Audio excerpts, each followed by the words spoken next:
con muchísimo gusto que vamos a empezar a conversar a partir de este momento con el presidente de la Corte Electoral, con el doctor Wilfredo Penco. Hay muchísimas preguntas que nos han llegado de parte de ustedes, pero también muchas que queremos hacerles. Doctor, ¿cómo le va? Buenos días. Buenos días, un Buenos gusto días, estar con bienvenido. ustedes. Jornadas muy especiales para la Corte, obviamente, en lo que es la previa de la finalización del ciclo electoral uruguayo. Todo pronto para el domingo. ¿Qué se está haciendo hoy? Hoy se empieza a retirar por parte de las fuerzas de seguridad las urnas y la maleta electoral. Antes se retiraban solo las urnas, ahora tenemos una maleta electoral. Es verdad. Porque además de la urna, con todo el material con el que se va a trabajar el día domingo, se agrega ahora la tableta, más los enchufes, los alargues, todos esos aspectos que integran la herramienta informática que se ha incorporado en los últimos años al proceso electoral y en particular a la Comisión Receptora de Votos. Bien, por ahora entonces sin contratiempo para el domingo. Estamos trabajando, yo diría, mejor que nunca en lo que tiene que ver con la logística. Siempre hay dificultades, problemas, locales que de pronto han tenido que ser cambiados porque ha ocurrido alguna noticia que impide instalarse en el local que estaba previsto inicialmente, pero son excepciones y que se van superando. Estas lluvias intensas que sucedieron en el norte del Río Negro, con algunas incluso rutas cortadas, ¿puede complicar en algo esa logística, no? Yo entiendo que no, porque aun cuando se dieran situaciones de problemas de pase del río, desbordes, problemas climáticos de otra índole, siempre de alguna forma en el Uruguay logramos que la gente termine votando, que eso es lo más importante. Se toman medidas, por supuesto, incluso recuerdo que en alguna elección hasta hubo que usar un helicóptero de las Fuerzas Armadas para llegar a un sitio que estaba aislado. Y se transportaron entonces los miembros de las comisiones receptoras de votos con las urnas para que pudiera hacerse el procesamiento de datos una vez terminada la votación. ¿Cuántos funcionarios en total se movilizan en estas elecciones? Bueno, en total tenemos 7.153 circuitos en todo el país. Hay 3 titulares por circuito. Tenemos también los suplentes, que algunos de ellos quedan como lo que llamamos retenes, es decir, quedan porque puede ocurrir durante la jornada algún imprevisto y haya que sustituir algún titular. También tenemos los facilitadores, que es una figura que se incorporó por primera vez en la anterior elección departamental y municipal en plena pandemia. Era un funcionario público que cumplía las funciones propias también de un integrante de una comisión receptora de votos, pero no en la comisión misma, sino orientando al elector que llegaba al local, en aquel momento verificando que tuviera tapaboca.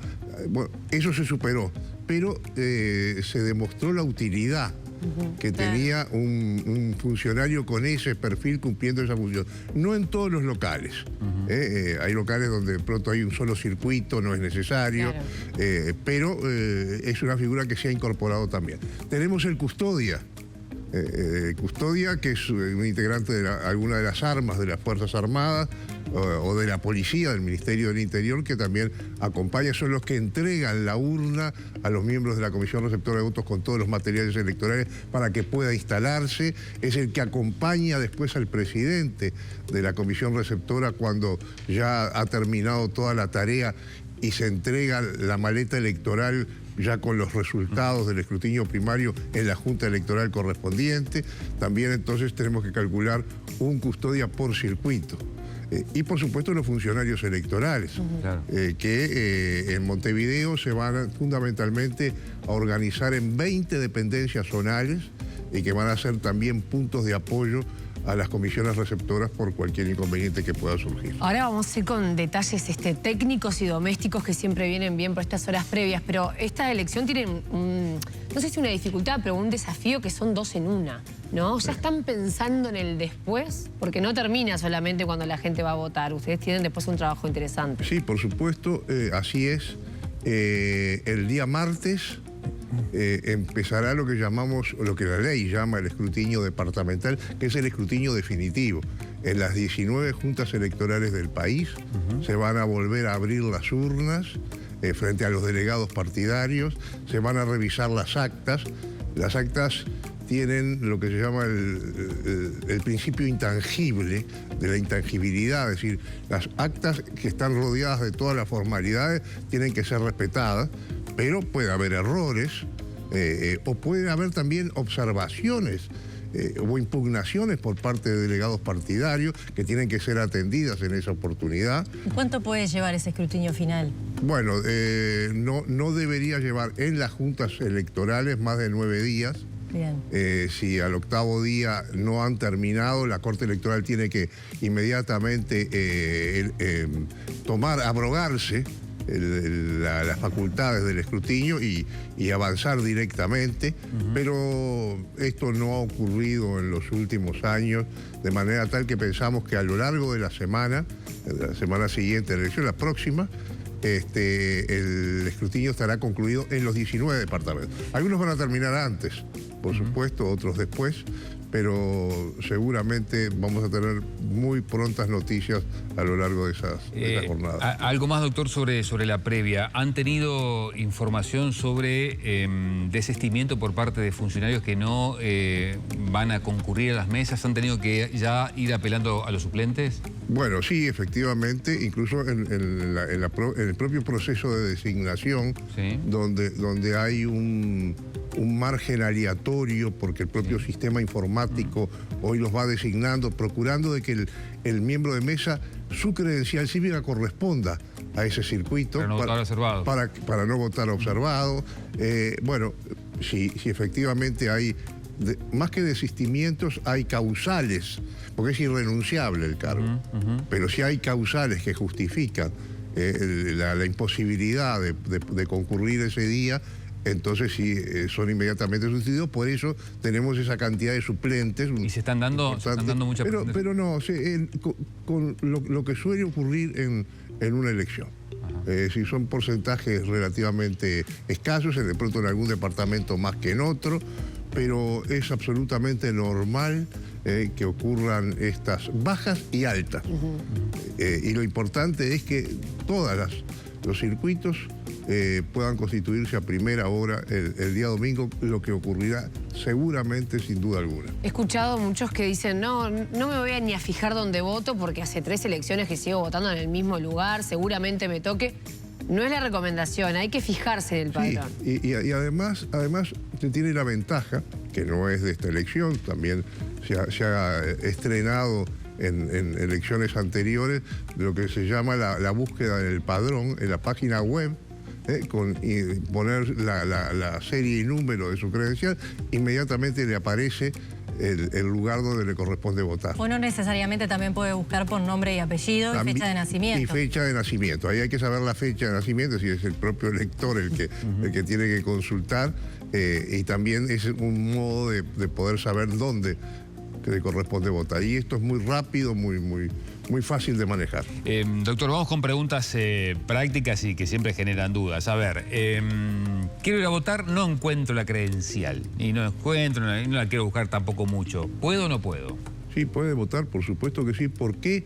Porque en principio la copia de la credencial está en el circuito, lo que se llama el legajo de hojas electorales, que son copias de la credencial cívica, con la fotografía del elector, de manera tal de que aunque no exhiba la credencial, en la medida en que esté en el legajo de hojas electorales la que corresponde a ese elector, o figure en el padrón, porque también hay un padrón de electores que corresponden al circuito, en la medida en que uno u otro documento muestre los datos, la información de ese elector, se le permitirá votar. Por supuesto, no preciso llevar nada. No es necesario. Solo tendrá que recordar su credencial cívica. Exacto. Y si no lo sabe, también podrá buscarlo en la página web, en la búsqueda del padrón, con su nombre y su fecha de nacimiento, y ahí le aparecerá también su serie y número. Recordemos cuáles son las hojas de votación que hay que poner adentro del sobre. Sí, Como se decía hoy, intendente. se trata de dos elecciones. Dos elecciones concurrentes y simultáneas. De manera tal de que habrá una hoja que llevará la lista de candidatos a intendente con sus suplentes y la lista de candidatos a la Junta Departamental. Es la hoja que corresponde a la elección departamental. Bien. Elige intendente y ediles. Ahí. Intendentes y ediles. Y los miembros de la Junta Departamental se les llama ediles, efectivamente. En la otra hoja de votación Sí. habrá o figurará la lista de candidatos al Consejo Municipal o al municipio. Comúnmente se habla de candidatos a alcalde. En realidad, los candidatos son candidatos al Consejo Municipal, a integrar el Consejo Municipal. El primer candidato de la lista más votada, del lema más votado en la circunscripción del municipio que se trate, será el que presidirá ese Consejo Municipal y será asimismo el alcalde de esa localidad, de ese municipio. Wilfredo, nos llegan preguntas de la audiencia, ¿no? Nos pregunta una televidente. ¿Qué pasa si aparecen dos listas distintas al municipio dentro del sobre, pero son del mismo lema? Bueno, en ese caso se computará como un voto al lema.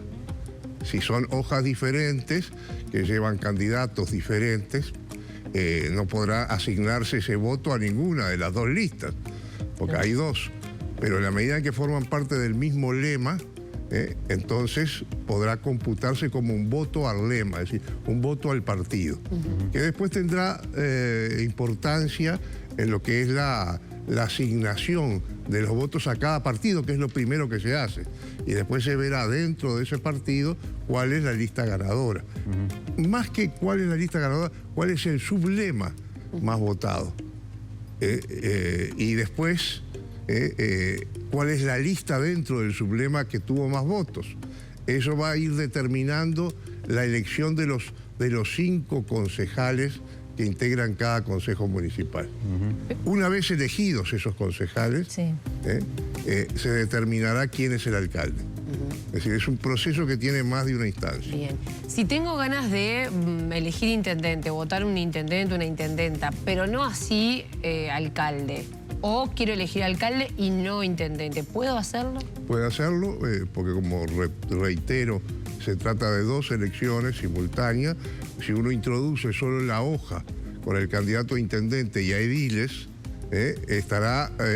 y no introduce la hoja con candidatos al Consejo Municipal, en el caso de la elección municipal será un voto en blanco. Y solo se computará entonces como voto a un partido o a una lista de candidatos en el caso de la elección departamental. Y puede ocurrir a la inversa, como también se dijo. Es decir, uno puede poner solo la hoja de la elección municipal y no la de la departamental. Entonces, en ese caso será un voto en blanco a la elección departamental. ¿Qué pasa si voto hoja de un municipio que no corresponde al circuito donde yo vivo? Por ejemplo, vivo en LE, pero voto CH. Bueno, por vía reglamentaria la Corte Electoral ha entendido, no ahora, sino desde hace tiempo, que puede haber confusión en el elector, y en ese caso, si se introdujo una hoja a lo departamental y una hoja a lo municipal, pero la municipal no corresponde al municipio donde se está votando, entonces se va a anular la hoja municipal, pero no se va a anular la departamental. La departamental va a seguir siendo válida. De todas formas, cuando se llega al circuito, solo van a haber hojas correspondientes al municipio donde estoy votando, ¿no? En el cuarto hay forma de secreto, sin confusión. duda. En el cuarto secreto, sin duda, pero hay electores que las llevan consigo. Claro. Y puede haber una confusión, Pero en principio, la Corte ha entendido, reitero, por vía reglamentaria, que en ese caso solo se anula la hoja municipal. Está claro, pero nunca está de más recordarlo, que no puedo cruzar el voto, no puedo votar a un candidato a la intendencia de un partido y un alcalde de otro. Así se anula el voto. Efectivamente, la Corte ha entendido también, en este caso por vía reglamentaria, interpretando la ley, que en el caso de que haya hojas de votación de diversos lemas, o de lema diferente, con lemas diferentes, eso determina la anulación del total del contenido del sobre. Esta ha sido una opinión no unánime, Ha habido distintas opiniones en la Corte y en los partidos políticos sobre ese tema, pero la mayoritaria que ha predominado desde el 2010, que fue la primera vez que hubo elecciones municipales y departamentales conjuntas en el país, después de aprobada la llamada ley de descentralización. Desde entonces el llamado voto cruzado no es admitido. ¿Qué pasa si no mojo el dedo y meto 2 hojas de un mismo intendente? ¿Me lo anulan ese voto? No, como dije, en ese caso será un voto al lema. Aunque por error ponga dos hojas. Sí. Claro, porque aunque sea por error, sí, ¿no? ahí ya es otra cosa. Estamos hablando de 2. Bien. Entonces ahí, en el ejemplo que usted pone, no solo será un voto al lema, es un voto también al intendente. Porque no nos olvidemos que cada partido puede presentar hasta 3 candidatos a intendente. Pero si el intendente es el mismo que figura en 2 hojas diferentes, bueno, si es en hojas idénticas, naturalmente es el mismo candidato. Pero en ese caso es un voto al lema si son hojas diferentes. Si se tratara de la misma hoja, porque de pronto se pegó, entonces en ese caso se anula una y se valida la otra. Bien, sí, dígame. No, y entonces estaba el otro ejemplo. Si son más de 2, ahí se anula el total del contenido del sobre, porque se entiende que el elector ya no puede confundirse, pero ya más de 2, ya hay una intención de marcar el voto. Soy un frente amplista fanático, o un coalicionista fanático, y como no me decido por ninguno, encajo en el sobre una lista de Vergara, una lista de Piñeiro y una lista de Esqueloto. ¿Qué pasa con ese voto? Bueno, en ese caso es un voto al lema, porque son hojas diferentes, pues llevan candidatos diferentes. Por eso decía, si son más de 3 hojas iguales, ahí se está marcando el voto. Y por lo tanto genera o da lugar a la anulación. Pero si son hojas diferentes, del mismo lema. Ahí es un voto al lema. Penco, las elecciones son obligatorias. ¿En qué casos puedo justificar no ir a votar? Bueno, son varios casos que están todos determinados por la ley, por razones de salud. Con el certificado médico correspondiente se podrá justificar a partir del día martes de la semana próxima. También en el caso de no encontrarse en el país, de encontrarse en el exterior, en ese caso el plazo de 30 días que marca la ley para justificar empieza a contarse a partir del día del regreso de esa persona al Uruguay. Ahí se puede probar con el pasaje, con los datos migratorios, en fin. ¿Lo puedo hacer online? Sí, se debe hacer online, en principio, que es la facilidad que ahora se incorpora, pudiendo colgar la documentación probatoria en la propia página con la herramienta tecnológica respectiva. Y también por causas de fuerza mayor, también habrá que probarlas. Y cada junta electoral considerará en ese caso si la prueba presentada justifica que esa persona se encuadre en lo que dispone la ley como causas justificativas para no votar. Bien, estamos en veda de propaganda política, mañana empieza la veda alcohólica. En referencia a la de la propaganda, ¿no? Uno va a las redes sociales y ahí todavía se sigue hablando del tema, hay pauta publicitaria. ¿No es medio vetusto? ¿No habría que emparejar la cosa? ¿Cómo ve usted? Sí, es una norma que ha quedado anacrónica por el avance, sobre todo de las redes sociales, es una realidad. Que además no tiene sanción, más que la moral, digamos. Bueno, y que va hoy hasta ni eso. Bueno, es cierto que la sanción fundamentalmente ha sido de carácter moral, pero el legislador cuando la aprobó hace ya muchos años, hace más de 25 años, entendió que de todas maneras un pronunciamiento de la Corte Electoral en ese tema hacía que el que estaba haciendo publicidad electoral fuera de la normativa y también el medio de comunicación que habilitaba, quedaban en una situación un poco incómoda. Y generalmente los pronunciamientos de la Corte han tenido el efecto de que se interrumpa inmediatamente esa publicidad. ¿Llegó la hora de cambiar eso? Sí. Pasado obviamente este proceso electoral, ¿la Corte va a promover de alguna manera una modificación en la legislación? Bueno, por supuesto, yo creo que desde hace tiempo que el tema tiene que ser examinado. No es un tema de fácil solución, pero tiene que ser examinado. La Corte Electoral no tiene iniciativa legislativa, no puede presentar un proyecto, pero por supuesto volverá a la Corte sin duda alguna, como lo ha hecho en anteriores oportunidades, cada vez que se ha convocado al Parlamento para manifestar este punto de vista. ¿Nos llegan? Dale. Yo recorro las calles de Montevideo y todavía me encuentro publicidad, cartelería plástica de algunos candidatos. Ya están en fecha de tenerlo que retirar, ¿no? De las elecciones anteriores. ¿Cómo es el proceso? Y bueno, y si hay multas. Sí, bueno, en ese caso, lo que es la publicidad callejera, por decirlo con un sentido más amplio para ese tipo de publicidad, es competencia de las intendencias, no de la Corte Electoral. La Corte Electoral solo tiene competencia en materia de publicidad en los medios de comunicación, pero la publicidad callejera depende de la normativa de cada departamento y la intendencia... La sanción también es de la intendencia, marcarlo también es de la intendencia. También es de la intendencia, efectivamente. Bien, y con la veda alcohólica, ¿qué pasa? ¿Qué controles tiene la Corte Electoral para hacer? Bueno, cuando hay denuncias que se está expidiendo, vendiendo bebida alcohólica que no corresponde, la Corte inmediatamente lo pone en conocimiento del Ministerio del Interior, que tiene que intervenir en el local donde se está violentando la ley.